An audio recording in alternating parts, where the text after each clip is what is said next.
종말의 징조라는 제목으로 함께 은혜를 나누도록 하겠습니다. 제가 대입시험을 앞에 한 달 정도 앞에 두고 갑자기 두려움이 찾아오고 어떻게 해야 되나, 내가 될 수 있을까 하는 그런 걱정스러운 마음에 좀 심해서 막 마음이 흔들리고 있었습니다. 그때 그 한 대학생 형님이 지나가는 말로 그냥 툭 한마디 던지고 갔는데, 그 말이 뭐냐 하면 될 놈은 돼 였습니다. 그 말을 듣자마자 이게 나를 위로하는 말인지 아니면 나를 놀리는 말인지, 내가 될 놈이라는 건지 아니면 안 될 놈이라는 건지 약간 애매했습니다. 혼란스럽습니다.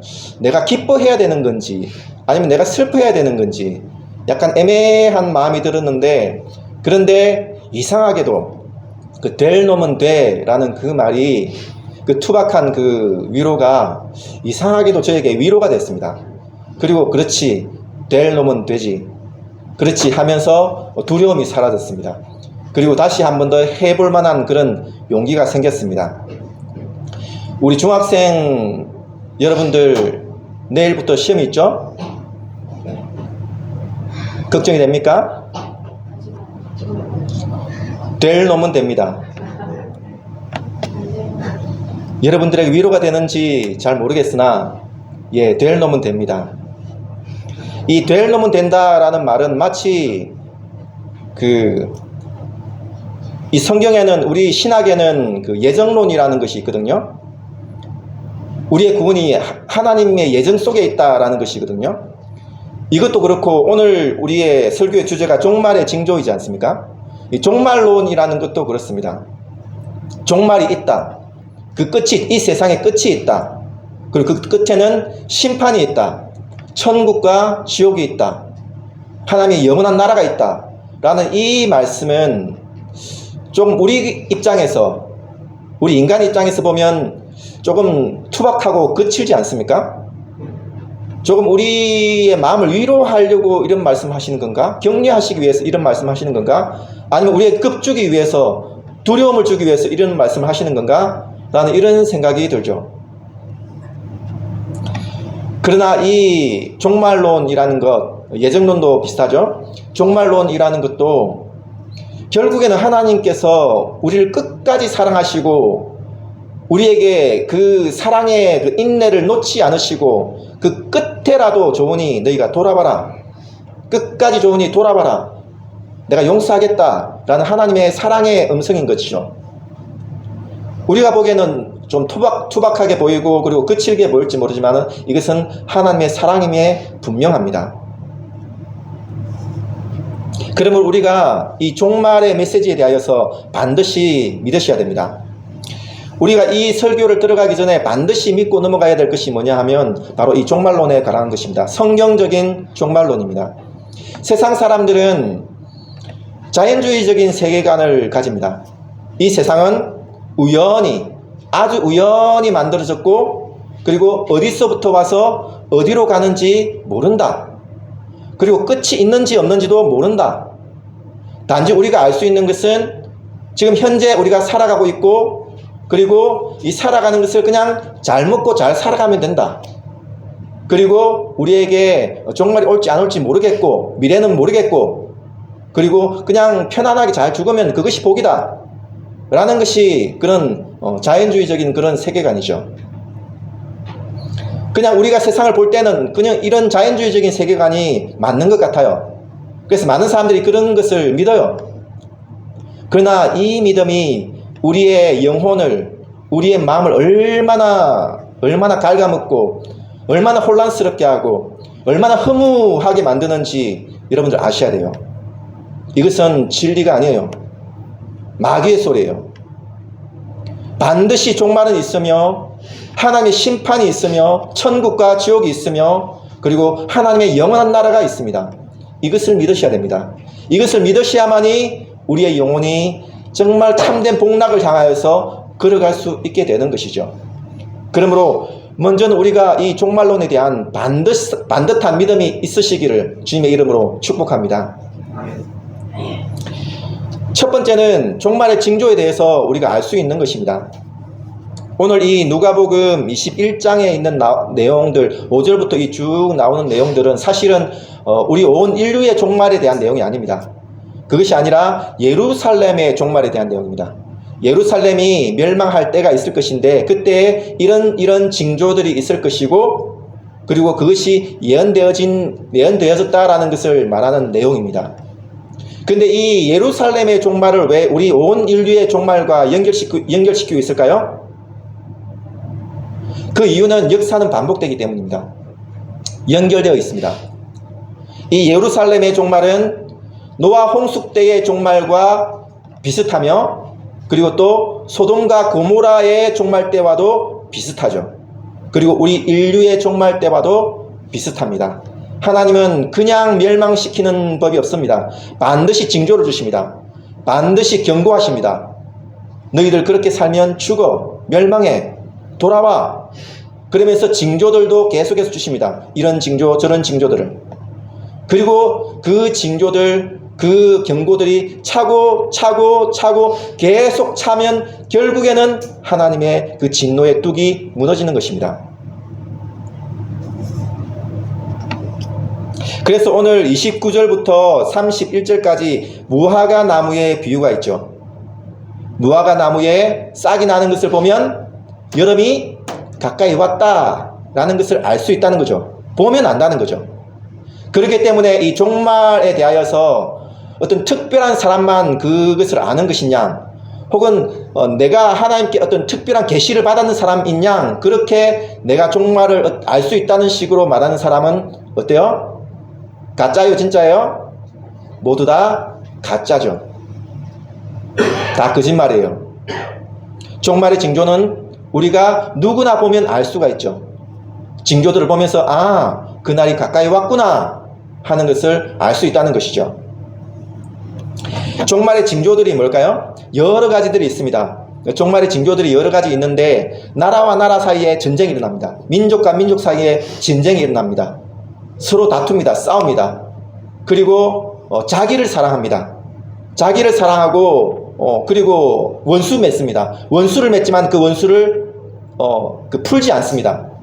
그리고 또 지진과 기근과 전염병들이 많아집니다. 그리고 특히 믿음의 사람, 예수 믿는 사람들을 핍박하고, 그리고 이렇게 위험에 빠뜨립니다. 그리고 하늘의 권능이 흔들립니다. 달이 핏빛으로 변합니다. 별들이 떨어집니다. 하늘이 말린다라고 표현하고 있습니다.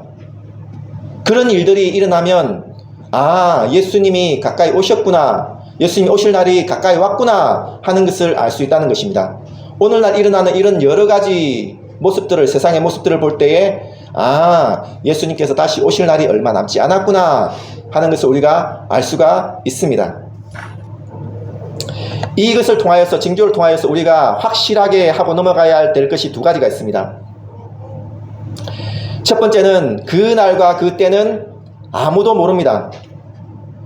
예수님도 모른다고 하신 그 날짜를 누군가는 안다고 그렇게 하면서 그렇게 한 사람들이 있었습니다. 오늘날도 있을지 모르겠습니다. 그 날을 아는 사람이 있습니까? 아니요, 아무도 모릅니다.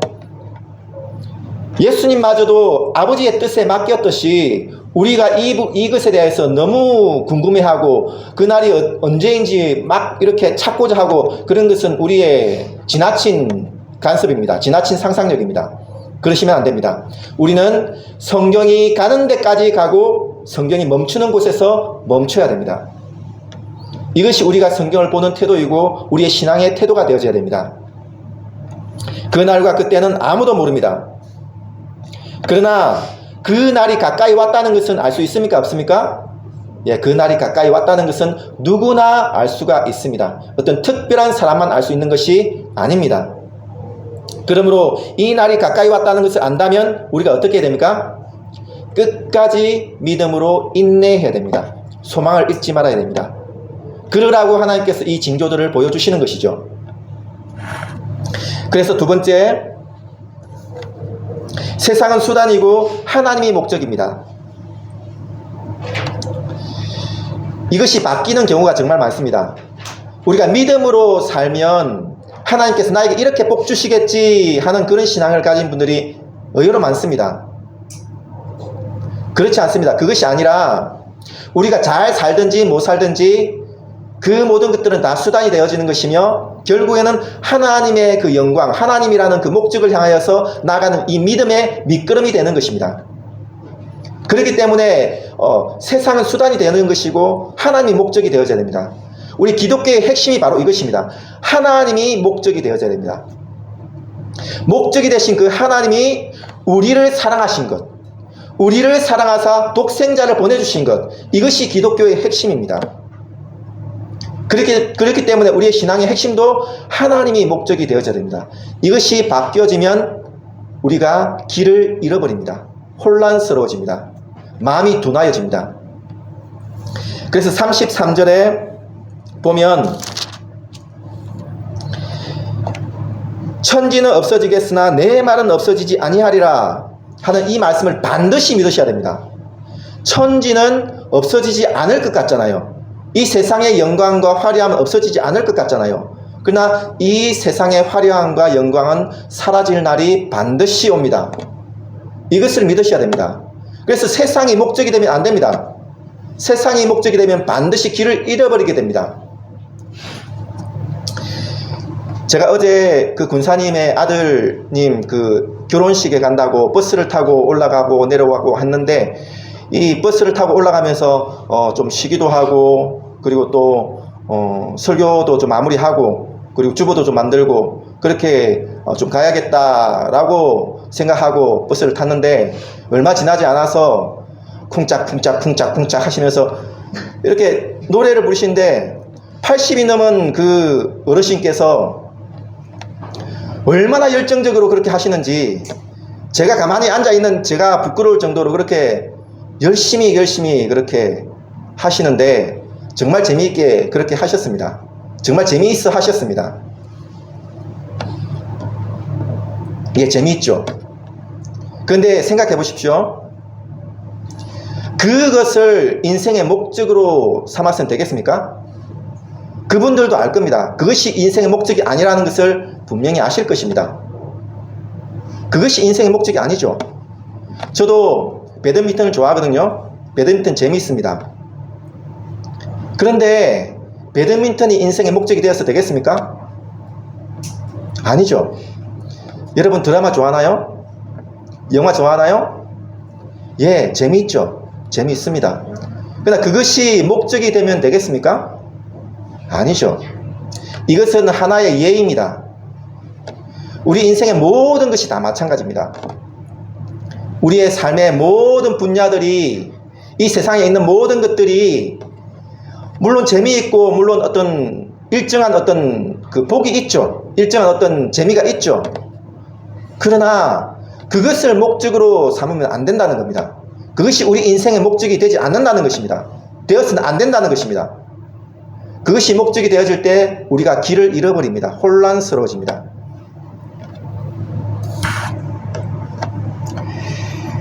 여러분들, 종말이 덫과 같이 온다는 말씀을 들으면서 좀 두려워하셔야 됩니다.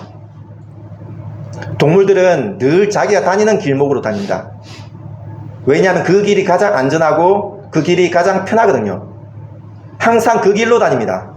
그러면 사냥꾼은 어디에 덫을 놔요? 그 길목에 덫을 놓습니다.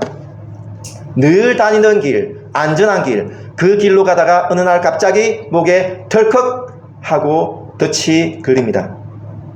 날뛰어봅니다. 그러나 더 이상 소망이 없습니다. 그 덫은 계속해서 그 목을 조를 뿐입니다. 우리 인생도 마찬가지입니다.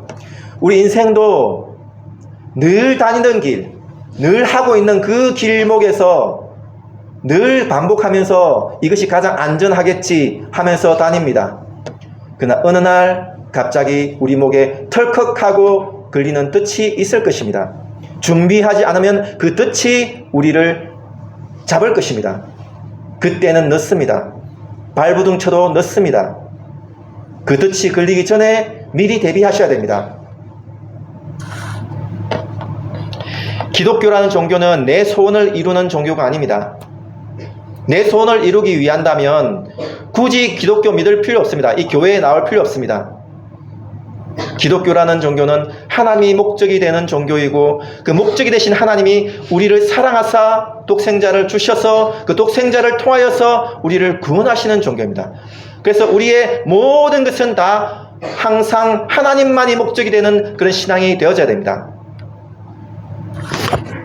이것이 우리의 가장 큰 복락이라는 것을 믿고 그렇게 나아가는 신앙이 되어져야 됩니다. 그래서 우리의 신앙을 다시 한번 돌아보셔야 됩니다. 조심하셔야 됩니다. 34절에 말씀하시는 것처럼 너희는 조심하라. 조심하셔야 됩니다. 그렇지 않으면 방탕함과 술 취함과 생활의 염려, 이것들이 세상의 어떤 사랑입니다.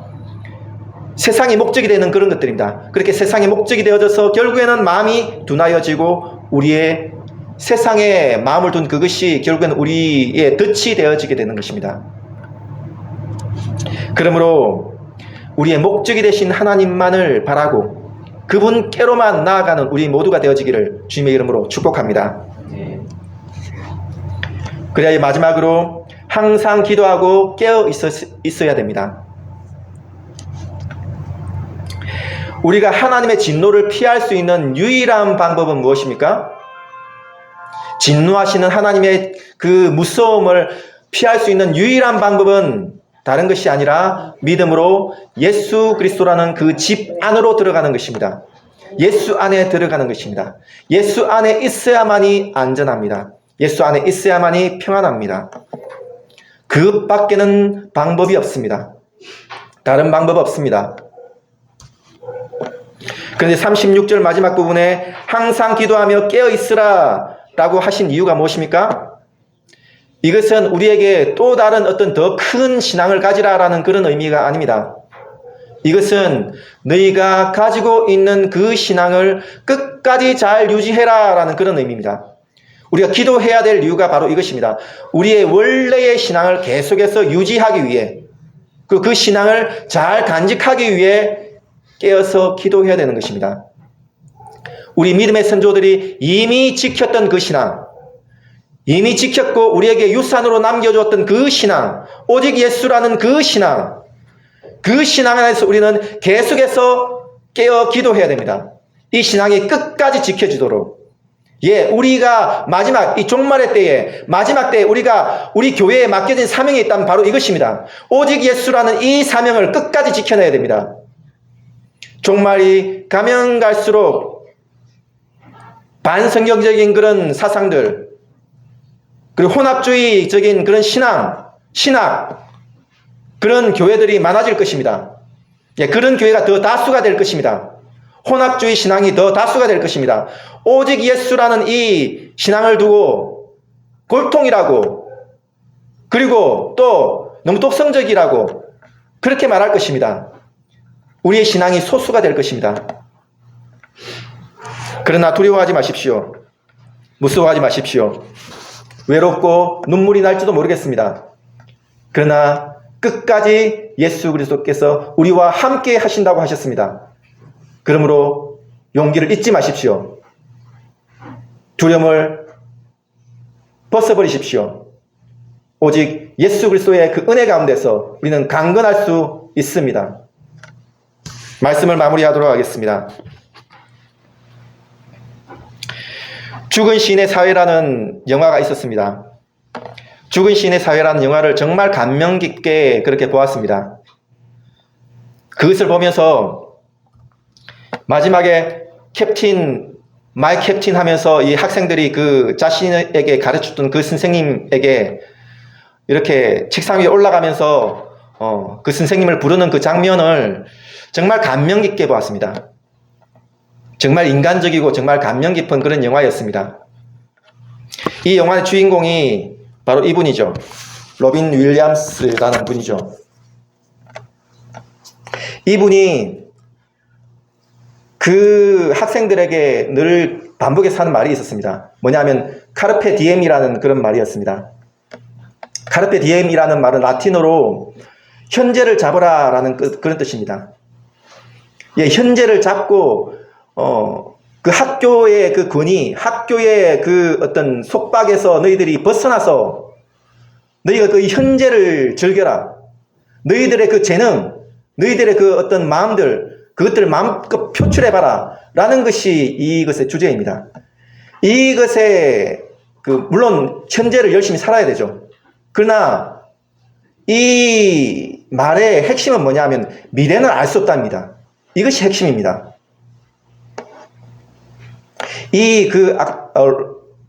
그 주인공 선생님이 나왔던 영화의 대부분이 그런 메시지입니다. 권위를 벗어버리고 그리고 너희의 자유를 즐겨라. 현재를 즐겨라. 이것이 이 선생님의 그분의 어떤 대표적인 영화의 많은 그 메시지입니다. 너무나 인간적이고 그리고 너무나 감명이 깊은 그런 영화들을 많이 찍었습니다. 근데 여러분 속지 마십시오. 그 모든 메시지들은 뭐요? 악한 사단의 메시지입니다. 올바른 메시지 아닙니다. 현재를 열심히 살아가야 될 것은 분명히 맞습니다. 성경도 그렇게 가르칩니다. 그러나 미래가 없다라는 것이 그들의 핵심이 되어지면 안 됩니다. 우리 인생의 핵심이 되어지면 안 됩니다. 그러므로 마지막으로 말씀을 드리는데 성경적인 세계관을 가지십시오. 믿으십시오. 자연주의적인 그 세계관은 여러분들의 영혼과 마음을 혼란스럽게 만들고 허무하게 만들며 결국에는 패망하게 만듭니다. 자연주의적인 세계관, 그 옳은 것 아닙니다. 마귀의 소리입니다. 성경적인 세계관을 가지십시오. 종말이 있습니다. 그리고 하나님의 심판이 있습니다. 천국과 지옥이 있습니다. 영원한 하나님 나라가 있습니다. 그것을 반드시 믿으십시오. 뿐만 아니라 하나님을 목적으로 삼으십시오. 이 세상을 목적으로 삼게 되면 반드시 길을 잃게 되어 있습니다. 하나님만을 목적으로 삼으십시오. 이것이 우리의 복락입니다. 세 번째는 오직 예수라는 이 믿음을 끝까지 지키십시오. 예, 종말로 가면 갈수록 혼합주의 신앙이 날로 더욱더 기승을 부릴 것입니다. 그 신앙에 기울지 마십시오. 오직 예수라는 이 유일한 메시지만 우리의 신앙으로 받아들이십시오. 끝까지 지키십시오. 소수가 되어도 괜찮습니다. 이 믿음 안에서 하나님께서 우리와 함께 하시니 믿음을 가지고 용기를 내어서 끝까지 이 신앙 안에 머무는 우리 모두가 되어지기를 주님의 이름으로 축복합니다. 아멘. 기도하겠습니다. 하나님 아버지, 주의 은혜를 감사합니다. 종말이 가까이 오고 있습니다. 우리가 믿음을 가질 수 있게 도와주시옵소서. 특히 우리 어린 아이들에게 자연주의적인 그런 세계관이 마음에 들어오지 아니하도록 지켜주시고 성경적인 세계관을 가지고 참된 복락이 어디 있는지 그렇게 하나님을 찾는 자들이 될 수 있도록 도와주시옵소서. 주의 성령께서 우리 교회를 지켜주시고 마지막 때에 진리를 사수하는 그런 모든 교회들을 하나님 지켜주시옵소서. 감사하며 예수님의 이름으로 기도드립니다. 아멘.